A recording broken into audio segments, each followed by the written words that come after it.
People need to chill on Kanye West. Like, this nigga was just only getting his dick sucked on the boat. Y'all acting like y'all never got y'all dick sucked in a '06 Honda, fishbowling and shit. Get off my man dick. Welcome back, and thanks for chilling with your boy again. And today, I haven't gotten into baked takes in a while. I just feel like this is the proper time to do, what is this, baked takes 6? Take number 1. This is going to be one of my most controversial takes ever. I'm picking Rush Hour over Bad Boys.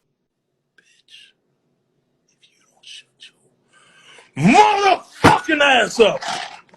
Now hear me out. Y'all might think I'm really tripping. Rush Hour and Bad Boys are classics. Hands down, I would say 2 of the funniest cop movies ever. But Rush Hour just hits better. I mean, it has diversity in it. It shows how Asian and black cultures are similar to each other in some kind of way. The jokes did hit harder, and it was way funnier, and the action was way better. I mean, you have one of the best stuntmen and actors of all time, Jackie Chan. I'm not saying that Bad Boys was bad. I'm not saying that in any way. Bad Boys was actually a great movie. Like I said, it's another classic, but Rush Hour is just up there.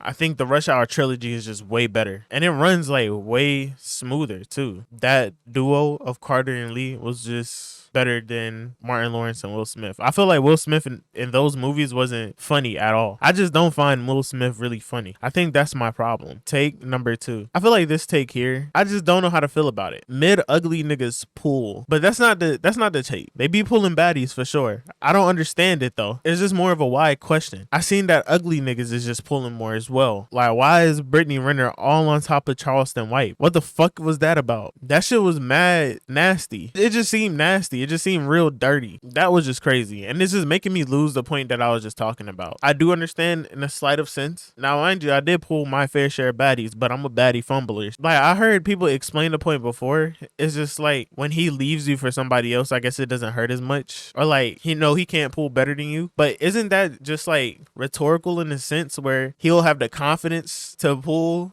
people that look better than you? I'm just saying, like, if he pulls somebody that look like you, and you a solid 8.5 to a 9, he probably gonna go for that 10. And if he have enough bread, he could probably pull that 10. I don't know. I just feel like that's rhetorical in a sense. Cause like, what if he do leave you for somebody that looks better? Such a weird concept. Third take. I feel like this one, I'm not attacking nobody, but I feel like black people make interracial relationships bigger than what it is. So yes, I do think dating inside your race is a priority. And me personally, I don't really date outside of my race. I mean, like, love is love, bro. That's how I feel. Yeah, I'm one of them niggas. Love is love. But I don't date outside of my own race because, I mean, I'm attracted to my own race. I love my own race. I mean, like, if I find somebody that I feel more compatible with and they're outside of my race, I wouldn't mind it. You know, like, I just wouldn't. For me, it's like a little, I don't know. I feel like it's a little different. Now, dating white women is kind of crazy. And the only reason why I'm talking about this topic now is because somebody had talked about the prom picture between Bronny James and his date. So I really wasn't going to waste my time talking about this, but let's really get into this. So this is LeBron James' son, and there was a lot of black women like showing disdain in the comments, like, you know, how the whole interracial relationship and celebrity men go. Black men, the ones that want to be on the other side, let them be on the other side. You know what I mean? Don't show disdain, don't complain, you know, just don't support. That's just what I do. I don't put money into over there. I don't watch what's over there.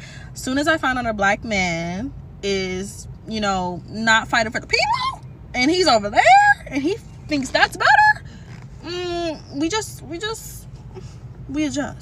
You know what I'm saying? Not watching your movies, not paying attention to what you have going on, not following you.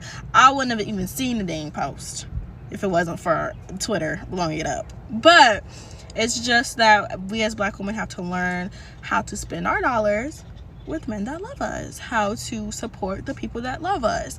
And we show disdain and disgust, and we look the other way to the ones that don't. Okay? And also, you know, as long as they're not saying anything badly about black women, we can go ahead and just put them in the ignore pile. You know what I'm saying? If he can't see the beauty in a black woman, he has a beautiful black mother. And he was raised by 2 beautiful black parents. So why he can't see that, I don't know. And honestly, he's a little boy, so it's really not my business.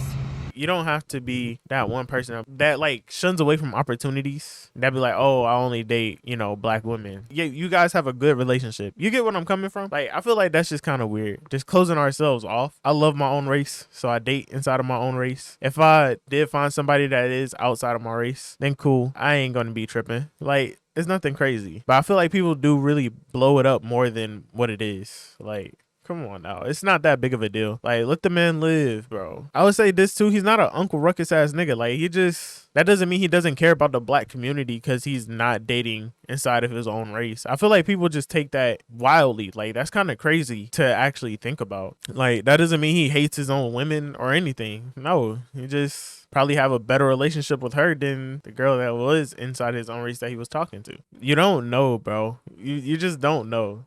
So I feel like people just have no sense into just judge there. You feel me? Like, that's just my take on it. I feel like in the music industry, the demonic aesthetic is just played out. Oh, that's take number 3, by the way. Yeah, it's all played the fuck out, bro. The reason why I'm talking about this too is because, you know, Doja Cat is coming out with her new single, Demons. I seen that on Twitter and I seen the cover art for it. I'm just like, yeah, this shit is played out. It's not scary no more. Like, you're not gonna get a wow factor from this shit. I feel like the last person is Uzi. Yeah, with his latest album. Like, people was talking about that satanic shit the whole time. Like, it's just played out at this point, bro. I just feel like people really do it for shock factor. Ever since we've seen it from, I would say, the 80s. In the 90s, 2000s, 2010s, now all the way up to 2023 is kind of insane. My generation Z, is just, I don't know, we're not spooked by it no more. One, I feel like it's because we're more not on traditional religion. Most of us aren't, I believe. More are becoming like spiritualists. I have no takes on religion. I'm just saying like this for, just to bring to my next point that like, it's not scary no more because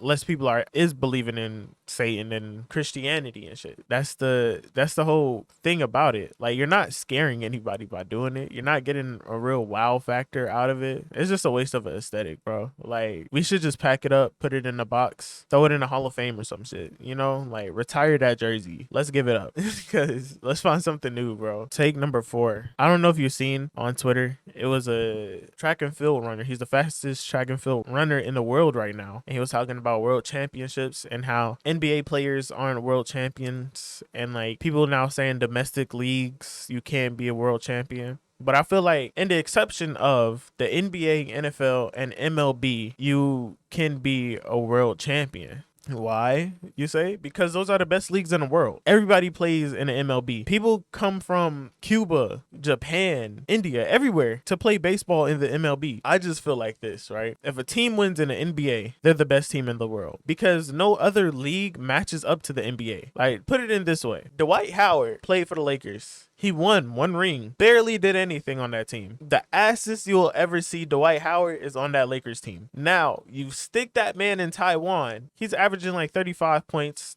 12 rebounds, and 10 assists. You had Jimmy Fredette. Jimmy Fredette played for the Bulls. He was ass. I think he had like 12 points, and he was coming off the bench. You stick that man in the Chinese league, he's going off for 45. Like, what do you expect? The NBA is the best league in the world, so they can be. That's how that shit works. You don't see Giannis playing in a Greek league right now because that league is good. If the league was offering money like the NBA and they were just as competitive, then I understand that. So yeah, that's my final take. I don't know. That shit was just so dumb. And it was one guy also that was backing him up. I don't know. Take that nigga mic away, bro. But I'm gonna see you guys in the next video. Peace out.